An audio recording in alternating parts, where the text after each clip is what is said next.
What's up, everybody? My name's Astros BK, and this is going to be a new thing that I'm going to start uploading. I'm going to pick like a game or two a week for LCS, and then maybe a series for playoffs. And I'm just going to give my thoughts on them. We're going to go through the VOD. We're going to run it at like 1 time speed.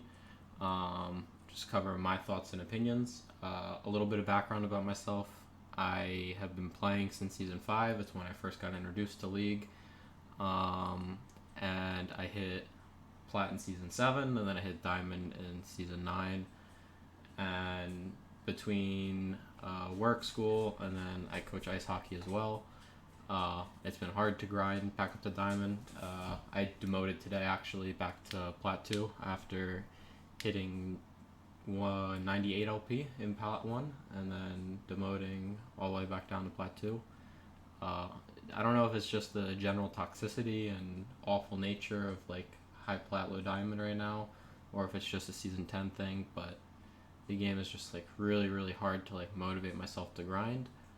The reason I wanted to do this is I think I find more enjoyment in watching the games in pro play, and then just kind of talking about them, giving my opinion on them, and then playing 5v5. So I go to Full Sail University for game design, and recently I've tried out for their varsity team, so waiting to hear back on that. And if that doesn't work out, then there is talks of me joining the coaching staff and just kind of trying to help the team improve throughout the season. My cat is a little weird. I do work second shift, so it's currently 3 a.m. when I'm recording this, but it is something I wanted to give a shot and see if we could, make this something a little enjoyable. One thing I wanted to go over was the draft from 100 Thieves, because there was a few things I liked from this draft, and a few things that I thought were really, really bad. So I'm going to pause it here. So round 1 EG drafts, Graves. I don't know how most people feel about Graves. I really hate seeing Graves in pro play right now. I think after the Death Dance nurse, where he didn't become the most broken jungler in the game, I just think it's really slow, and it makes the game really, really boring, not only to watch, but from a playstyles perspective. It's just kind of okay, you're shaking the jungle farm here. Your ganks are pretty meh. You bring a decent amount of damage once you hit your one item, and then you scale really well based off of your True Grit passive and just your overall damage output in team fights. But one thing that I think is really important about pro play is playing around your laners, and I just think Graves relies on his laners just kind of carrying them through the early game, where I feel right now it's really, really important to have your jungler kind of facilitate your lead from early game to mid game, and then that is where the jungle tends to fall off. So this comes into champions like Olaf, Lee Sin, Nidalee, as you can see, picked by 100 Thieves. And then if you want the more tankier aspect, you have the Trundles, the Set jungle, which has been coming up since he's kind of fell off in top lane. Just stuff like that. I think it works. In NA, it's kind of hit or miss for me. Not my favorite pick, but I don't hate it. What I do really hate is the Nidalee pick. Contracts was the first player in LCS to get a win on Nidalee. I think it took 6 or 7 games for it to happen. Our teams are not good at closing out games, so her early to mid game transition is good. She outfarms the enemy jungler. Okay, you have priority on objectives. If you have pushing lanes, you're able to invade the enemy jungle and create a CS lead there and put the jungler even farther behind. But then when you come to that Baron dance thing, it's yeah, she has her heal, she has some good utility, but it's pro play, it's really, you're not going to hit those massive spears. You're not tanking enough to just all in. I think it's a really weird pick for NA, because I feel we don't close our games out fast enough in comparison to LPL, LCK, where I think Nidalee sees a little bit more success and rampant through the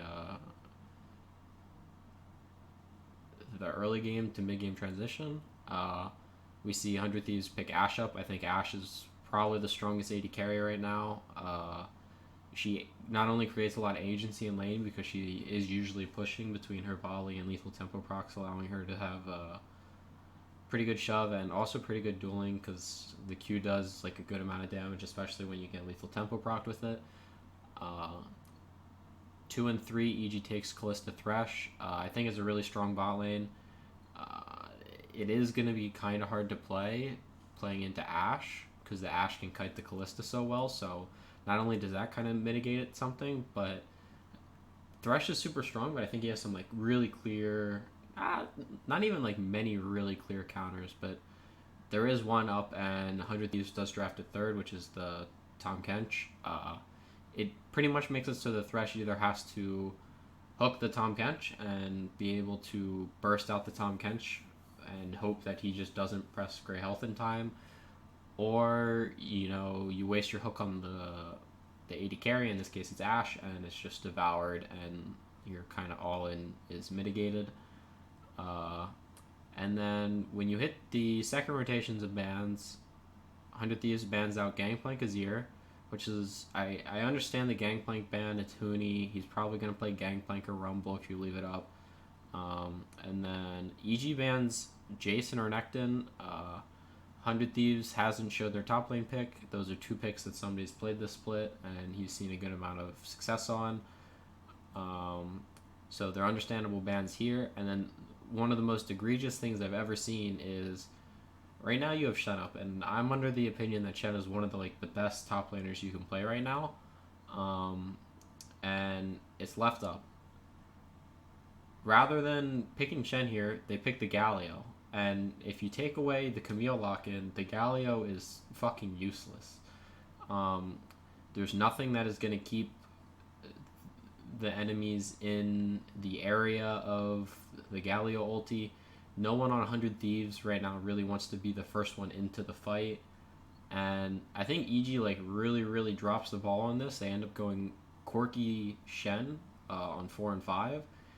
And I understand that Shen is supposed to be a counter in Camille. We see the Shen usually come out of lane with a lead in things like LCK, LEC, but in this game it's you brought in Huni to kind of be your top lane carry, and now you're putting him on Shen.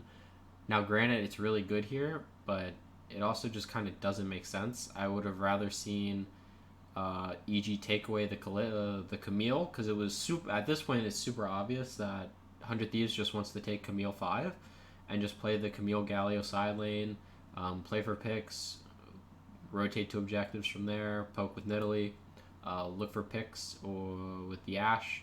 Your side lane pressure and your pick potential is really good. Your 5v5 is really bad. So granted, this is on 100 Thieves to execute. Their comp is harder technically with the Nidalee pick, but the top lane matchup is supposed to be good here. And then Sunday takes the Camille on 5, which is pretty obvious. It's what needs to happen here. It's the only way the Galio pick kind of makes sense in this comp.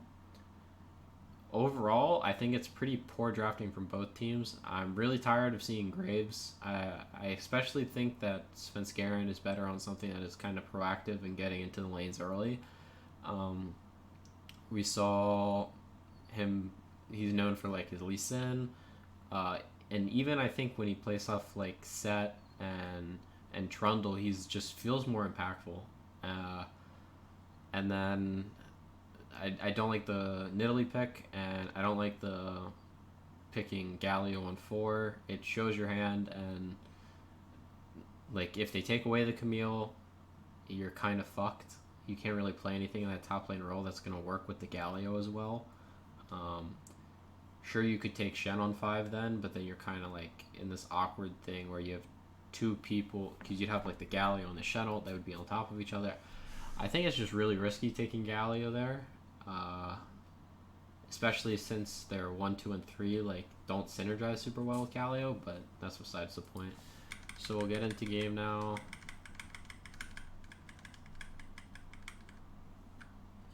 It's pretty just set up. They're just watching for any invades or anything. Ashe drops a ward. Nidalee starts sweeper, pretty normal. She is going to start bot side and path up. Probably gonna look to impact the top lane early. You guys can't hear the stream because I don't know if I'm technically allowed to play it. Oh, let me move my cam. So Nidalee does start leashless.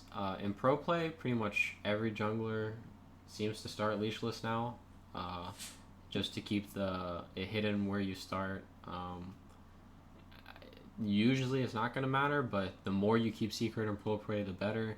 The less the enemy knows, it's better for them. So seeing that it's TK Ashe, they aren't going to have the shove super early, just because the Thresh can harass the Tahm Kench, but they do end up matching the level 2. Someday starts W, is going to try and poke out the Shen. Taunt from Huni, and like this is where the grasp Shen like really works. If you take super short trades with the Camille and you're just basing it off of your grasp proc, your Q, and your taunt, like you pretty much win the trade super hard. And then if she tries to engage on you later, you still have your W to mitigate like the crew empowered Q damage. This is why it's supposed to be like a counter matchup early, and usually it comes out of lane with a lead.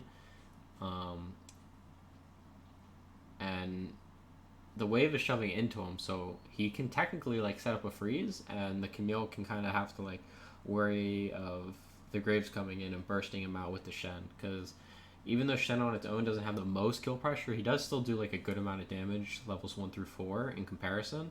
I would have liked to see Someday go grasp here for the lane matchup, but it's not like a super big deal. He's playing to scale and play for the split push, so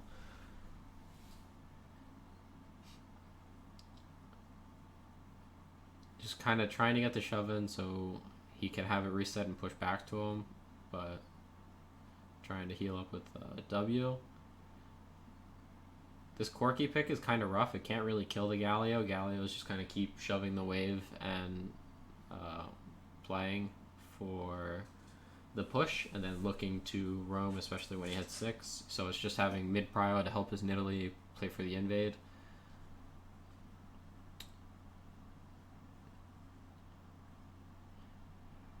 Junglers trade crabs. Svenskeren is up a camp because Nidalee didn't do Raptors or didn't do Krugs, but it doesn't really matter. Now this play right here, it was really, really rough. So if we go back and we watch this, what happens is Zeyzal starts looking for a play here because Sven is bot side, right? 100 Thieves doesn't know, they see him walk up here. Now what happens here is Zeyzal throws this hook, and it's kind of like really, really bad. Because he starts walking, but he throws it the second he leaves the bush. So he has two options here technically. One, he can continue to walk up, which would be a little bit more efficient, but it's still not like technically the best way you could have played this. He could just walk straight this way, right? And then you just play for your Lantern, because he's level 3, so he has all 3 abilities. If TK instantly devours the Ashe, you just look to make a play on the Tahm Kench and look to burn his sums, and you have the Bang Graves follow-up, and you just make it so you have a little bit more kill pressure later on.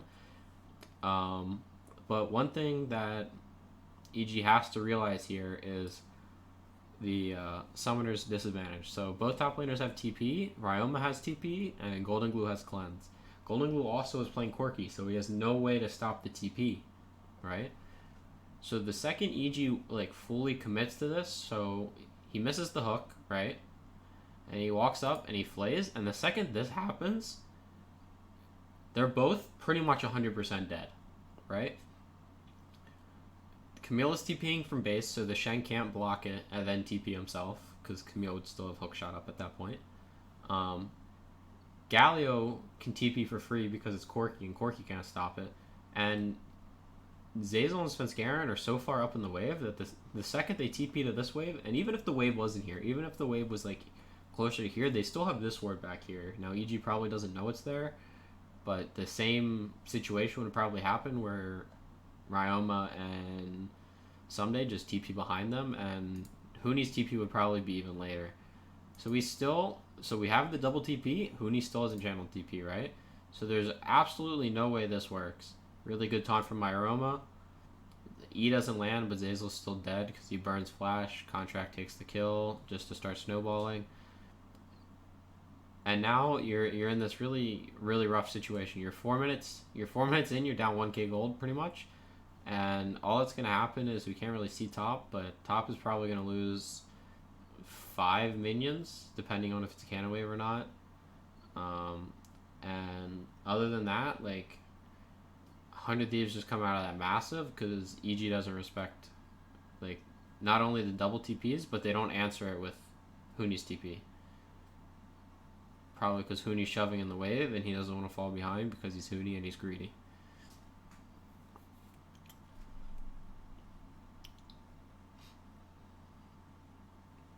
So even here, your Corki is pretty much even with your Galio. He's going to have like a 4 CS, 5 CS lead, depending. Oh, he's only going to have a 4 CS lead. And the Galio picks up an extra kill. Granted, he's running Cole, so when he finishes the stack on the Cole, he will be out. The Camille is a little bit farther behind on the Shen. I think he's 5 to 6 minions behind because he used it actually seems like he got a good amount of the top lane minions, but now this bot lane becomes really hard because you have the kill lane with the Callista Thresh, but since they have that huge the big tempo play, Zazel has no flash, and Cody and Poom both still have flash. So the kill pressure on them is actually like really small because obviously you can just devour the Ashe if Zazel lands a hook, and Poom can just get out. We see both the junglers down here. Good pop from Guardian, but it doesn't really seem like anything's gonna happen. They start the Infernal. They see the pink. They're gonna pull it out. Camille's already walking down because she doesn't have TP. Huni is sitting top because he does have TP and he can't answer. Galio's the first to be here from mid.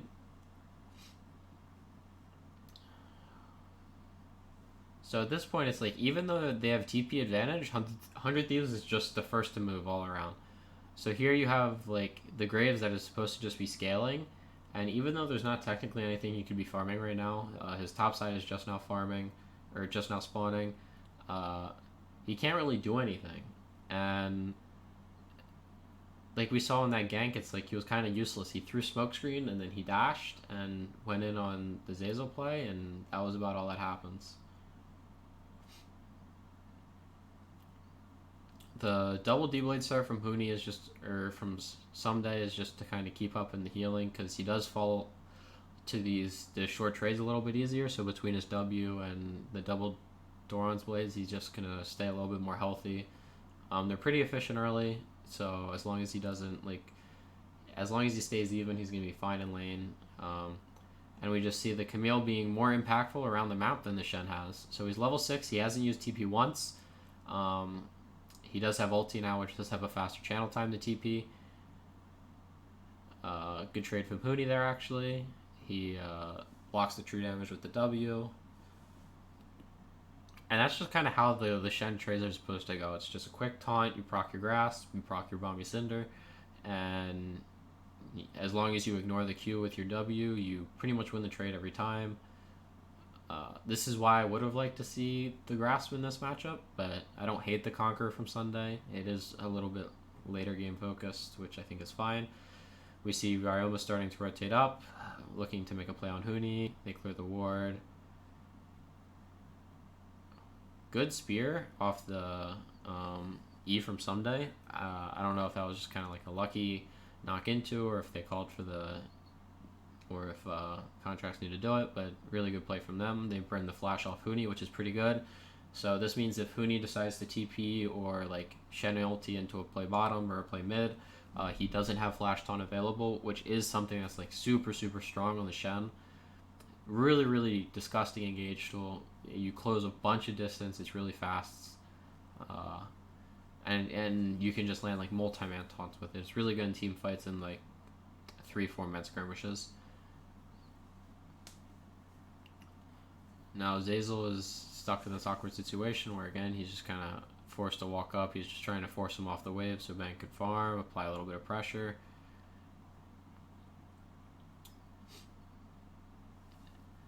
Trades ult for flash and ignite. Pretty good from EG. It's a small little win, no flash on the Tom Kench. He's pretty immobile once you get on him, so if they can find a play onto Poom, it's probably pretty good. EG is just going to shake for Elder here since they have package, so they want to get some kind of objective when they have that package power spike up. Contract stepping in here to contest. Camille is technically here first because Huni is walking back to lane right now. Here we see the Camille into the Galio, and now Shen is just kind of dead as well. Ash Arrow doesn't land, but pretty good play. And this is just the issue. So EG right there, they're trying to force around the Herald because they have the Corki package available. It's pretty good for team fighting. You can cut people off around objectives. Usually you see teams with Corki play around their package around objectives like Dragon and Herald. And it makes it like really hard for the enemy team to walk in. He can play super aggro and he has just that free escape out. Or you can pretty much cut off a team fight, kind of like a Rumble Ultimate. Like if you want to walk into us, you have to walk through the package burn.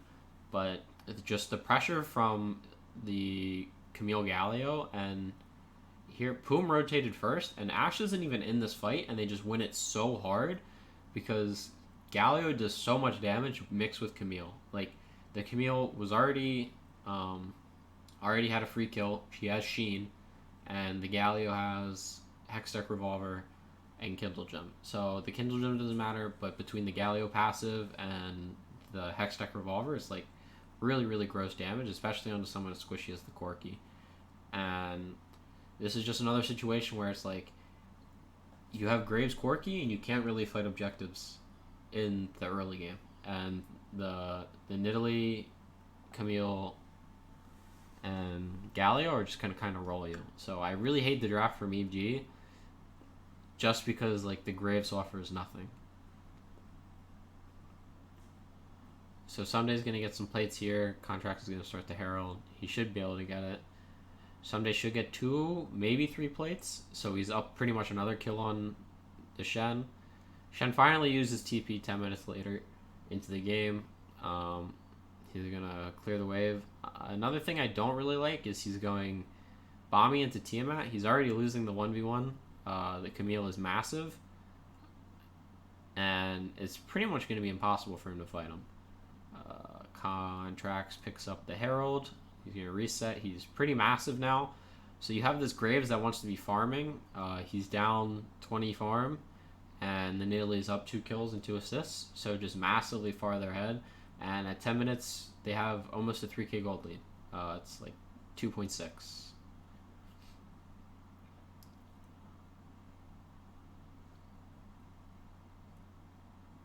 So right here, oh man.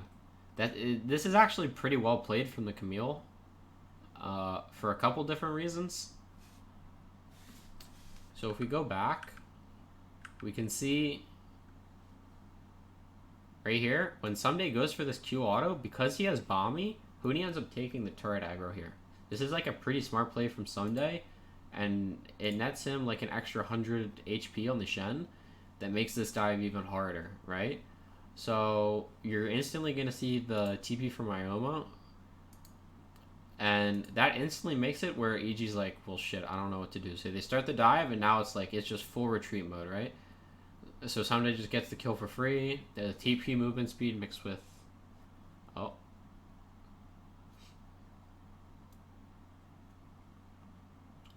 Cody is going to get picked, but we'll see if it matters. We're now going to see the TP in from the Camille. So we saw Galio TP top. He does end up killing Svenskeren.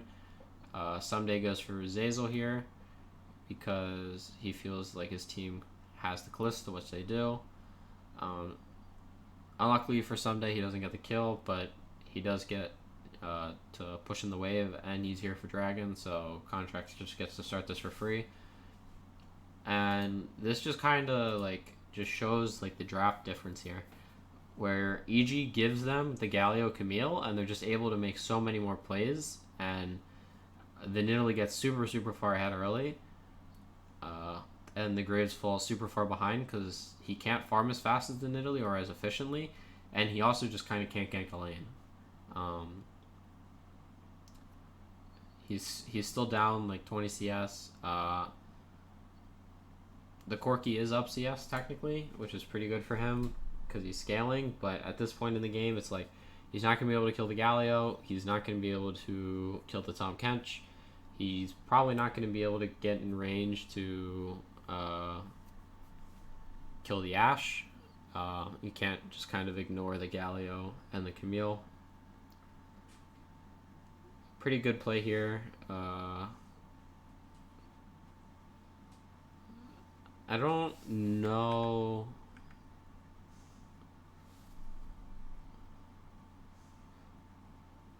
I wonder. I think Cody could have flashed down directly towards contracts and probably lived.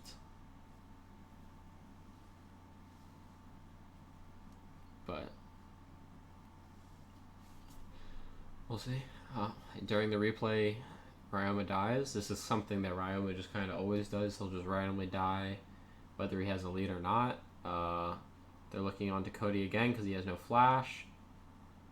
And this is just 100 Thieves like really throwing in the mid game, and this is where playing the Nidalee pick becomes super risky. Granted, they open the base topside, so leaving the inhibitor up here is really smart. You don't want to fuddle that much gold and XP into your team when you're or into the other team when you're this far ahead, especially since his whole bot side just kind of ran it. I feel kind of bad for Sunday for having to play with this, but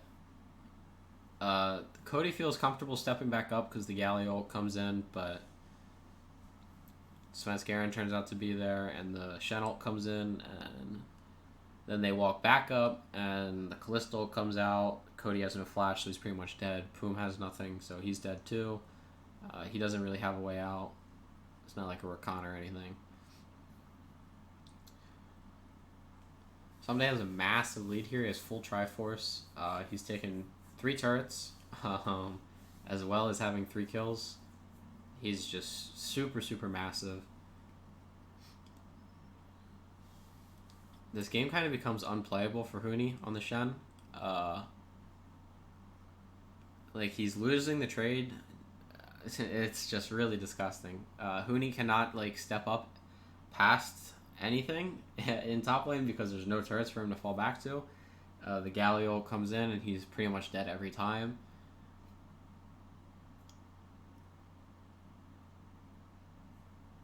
Someday's gonna go the Ravenous Hunter. Or not Ravenous Hunter. Titanic Hydra? No. Ravenous Hydra. Holy shit. It's 3 a.m. I swear I'm not completely stupid. Here we see EG playing around Corki package again.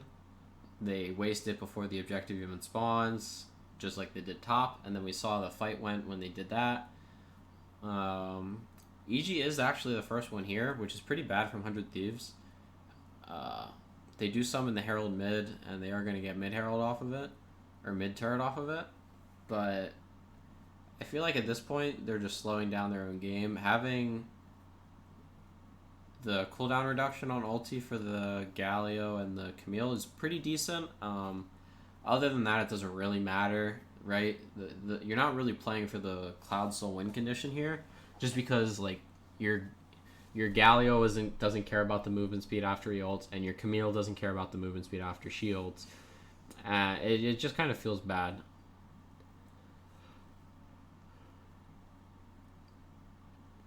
So we just see like 2 really bad package timers back to back. This time it kind of works out for EG. They get the objective, but they give up mid tier 2 and mid tier 1. So that feels kind of bad for them. You traded 1 Cloud Soul for 2 of your turrets, and it's not like 100 Thieves win condition here is the actual Dragon Soul, right? They're already so far ahead, they want to just keep pushing through turrets. They want the Camille to split. They want more picks. This was an issue in the broadcast. This play hasn't technically happened yet. We're actually going to see it right away after it comes out. but they're just going to keep diving the side lane. They're going to keep just playing to kill you. They're going to take your towers once they kill you, and just wait for Baron to come up, pretty much. We can already see some days by. The rest of 100 Thieves is just pushing top and mid, waiting into control around that Baron. We see 3 pink wards in the top side for 100 Thieves, as well as just some normal red trinkets. EG looks to make like a Hail Mary play around the Kalista ult. Bang gets caught. Good spear from Contracts here. Ryoma just proto belts and kills Bang. The Galley ult comes in with the Camille ulti to finish off Golden Glue, and then they just dive Zazel under tier 2. Then they take the turret. Alright, that's the replay we already saw. And a broadcast, you know. Technical difficulties happens.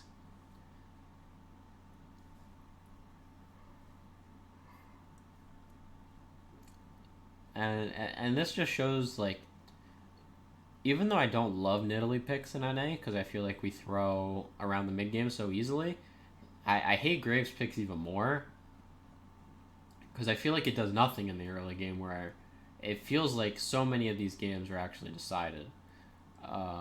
Granted, then you could say it's like, well, the lead doesn't matter if most NA teams just throw it anyway.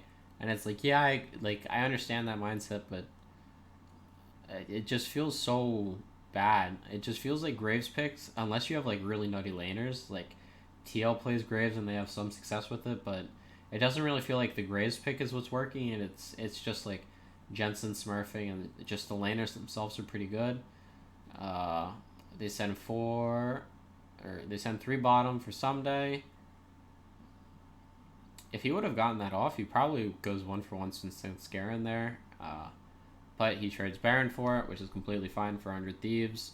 Unluckily for Someday, he won't have the Baron buff, so the split push. The 1-3-1 does get a little bit weaker from 100 Thieves, because they won't have the Baron buff in the lane that Someday's in. But it doesn't really matter. Their siege is pretty good with the Ashe and the Nidalee poke. The sustain from Nidalee E and just the poke from Volley and Spear is pretty decent, actually. Since they already have top lane inhib opened up, it makes it really hard for EG to play against this. What I would have liked to see is them send Ryoma bot lane to buff up the wave, and then just let the Camille hit the top inhibs, and she's the one without Baron. Here we see package again. It's just kind of wasted. You can't, like... They get the 1 kill, and then what happens? Like, this is even, like, best case scenario for EG, right? Cody misses arrow, and they still get, like, absolutely demolished, right? So they start this fight 5v4.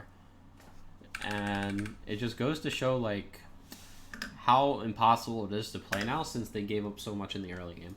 So they start off, they don't even really use anything impactful here, right? The only ults... I say that, but there's no Kalista or Threshold, because Thresh got picked here. Or got chunked out here by the Nidalee. So this isn't best case scenario for EG, because they are missing these ultimates and flash on Bang. But, like, you're starting this fight 4v3 or 5v3, and the Someday TP is coming in, and he will be here pretty fast, but, like, you already started off with a pick, so at best it's 5v4. Then Cody misses arrow, right? So the Ashe no longer has arrow. If you can force the TK Devour, like, you're pretty good here. And if you can kill Cody or kill Contracts before Someday gets here quick enough, which I think the right play here is to just all in on Contracts, since Poom is over here with Ashe, and they know this, one, because of the ward, even if he was playing, like, more back here. And 2, it's just, like, you create more distance between yourself and Someday. But instead, they're, like, split here. So Huni goes on Contracts, and it, literally, if Spenskarin is, like, just hitting here, she dies. And then you're now in a 5v3, and you're all playing on this side of the map, and 100 Thieves has nowhere to go. Cody and Poom could technically, like, flash this wall and ulti out, but, like, I just feel like this is really bad coordination from EG. I feel like if like this is a desperation play, so you need to make the odds as good in your favor as possible. So even though both of them are half HP, it's like really disgusting because neither of them die. So Contract's still alive. Cody ends up killing Sven. He's still alive, still alive. So no one dies, right? They went split focus. Huni half health Contracts here by himself. The rest half health Cody here. The Devour comes in. They can't finish off the Ash. Camille gets here in time, and it's just kind of a shit show. From here, 100 Thieves just Nautilus or Tom Kench ulti into the base, and they end the game. Overall, I think this was a really good game from 100 Thieves. Besides the like random 3 people dying bot lane, granted it wasn't the worst play. They got 3 towers out of it topside. And they just kind of like were like, yeah, we don't really care about Cloud Soul. We have the first 2 dragons. Our win condition isn't getting Cloud Soul at this point. If it was something like, if it was any of the other souls, they probably would have contested those dragons a little bit harder. But like, the biggest takeaways here is I hate EG's draft, and they had really, really bad package timings, right? One thing you can look to do when you have the Corki and the Shen is you can look to Corki package into Shenar, and your Shen just like has almost like a free double taunt into their backline. It's like a kind of like a ball delivery system, and then anyone who tries to come and fight you has to deal with the Corki W. It's just like they weren't doing anything. And part of that is like the Graves pick just can't facilitate the same kind of pressure that the Nidalee does. Like Nidalee gets 1 kill and she's now like 10 to 20 CS up on the Graves like the whole game. Graves can't go and invade the Nidalee anymore because he has no prio in top or mid. The Galio just shoves harder, and the Camille is now winning the 1v1 just sitting on double D-Blade. And you're playing into Ashe Tom Kench where it's like, it's kind of up to that lane whether or not they want to start absorbing the wave and trying to set up a freeze or pushing it with the Ashe volley. And it's extremely hard to make a play bot because of the Tom Kench Devour, right? And then if you go on the Tom Kench, you have to burst with the Grey Health, as we said before. I really like this draft from 100 Thieves if they were like a better team. I don't hate seeing Nidalee right now. I think a lot of like the higher end teams can play pretty well. Not an NA though. I just think our mid to late game like transition with gold leads at like between 15 and 20 minutes is pretty bad. A lot of like random throws, and granted I'm just kind of a P1 D4 solo queue player, so what do I know? But like overall I think they executed the draft pretty well. I think EG really screwed it up pretty dang hard. The mid jungle just can't really do anything, and 100 Thieves like whole top side is just ready to make plays, and EG has no answers. Overall I think this is like a pretty good showing from 100 Thieves. I think it was a good way for them to end their split. And I really don't like EG's approach. I think at this point it's like either you need to put Golden Glue back out and you can maybe try like Huni with Jizuke, and definitely if you want to keep in Golden Glue, I would even say you could try Kumo top. He's a lot more consistent. If you want, it might work out a little bit better. He's a little bit more solid than Huni. Huni I find really coin flip. I think Kumo did have a pretty decent split at the start. I don't think he played too egregious. I think he had 1 or 2 pretty bad games, but I think that between just the draft diff and just EG not respecting the double teleport and having no way to stop it in the early game, like really forcing that play bot, kind of spiraled this game pretty hard. And Huni just kind of like really underperforming. Granted, he didn't have like the tools to necessarily hard carry this game, but he didn't answer the TP play bot and try and make it a 4v4 before Contract got there. Like, I don't know, it just felt like EG is pretty like over, and it really sucks. I like a good chunk of this roster, even like the old roster, and yeah, I don't think they're gonna make it very far in playoffs. 100 Thieves, I think, will beat them in round one, and then they'd play winner of. They play most likely TSM, I think. Uh, I think 100 Thieves is decent. I think their weakest link is uh, their mid and support. I don't think Poom's bad, but I think he is the worst support in playoffs at the moment. And then I think Ryoma's just looked super, super inconsistent. He's looked pretty good on the Galio pick when he's playing around Sunday in contracts. So uh, if they manage to get that, they might be able to pick up one, maybe two wins in a series. But I think they're going to be pretty easy to ban out overall. I hope you guys enjoyed this. Just kind of breaking it down, kind of walking through my thoughts and opinions on things. I'm not here to really like go into like build breakdown. I really like talking about LCS. I really like the pro aspect of it, the 5v5.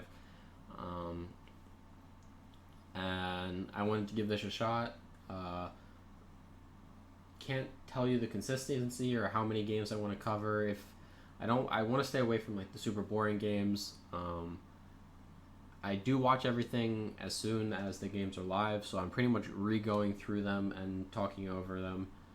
It's why I play them in fast forward. It's why I kind of know some of the stuff beforehand. I have like a pre-thought out way of thinking about what I thought of the game, and seeing it a second time is always nice. You know, maybe one of my first glances at something wasn't the actual way I would have liked to see them play it out. I would have much preferred not a Graves first pick. I think it's like super bait and something that any teams are doing too much. And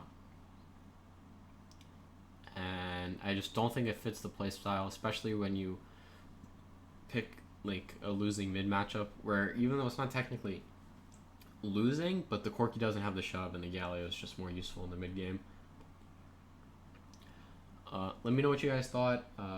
If you have any games that you'd like me to cover or go over and give my opinions on, I'm more than willing to do that. I want to try and like cut down these videos and do a little bit faster. I talked about draft a lot. Kind of rambling here at the end. Not the best at wrapping things up on my own or getting things started. But any feedback, anything like that, I'm more than willing to listen to and see what you guys have to say.